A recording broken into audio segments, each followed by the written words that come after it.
Kwelinye icala njengoko uMzantsi Afrika uqhubeka usilwa nemiba yolwaphulo-mthetho, ubundlobongela obusekelwe kwisini, ukubulala kwabasetyhini kunye nokuxhatshazwa kwabantwana, iinkokheli zonqulo zisebenzisa ixesha lepasika ukufuna ungenelelo lokomoya kule mibandela. Umfundisi uThembeka Cirha wewisili yaseDiepkloof Zone 2 uqaqambisa indima edlalwa ziicawe kwiimeko ezinje. Njengoba izwe lithuthumela ngodaba lukacwecwe, kanti sebebaningi nabazali abaphumela obala ngokuhlukunyezwa kwabantwana babo. Amabandla ayaqinisekisa ukuthi ame nayo yonke imindeni ebhekene nezimo ezifanayo.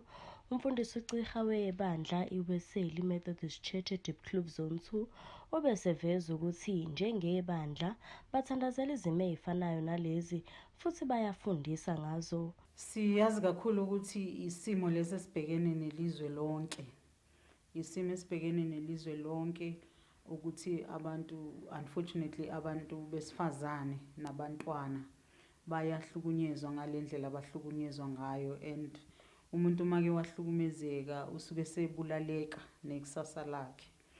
But ke asilahli ithemba thina bakholwayo ukuthi as much as sizithandazela nalezimo, asigcine lapho. We also create space so ukuthi sikhulume ngazo nasebandleni, ngoba ama-social ills kwesinye isikhathi amaKrestu mezithola emphakathini mebhekana nezimo ayangazi ukuthi thina-ke njengamaKrestu senze njani uma kukanje.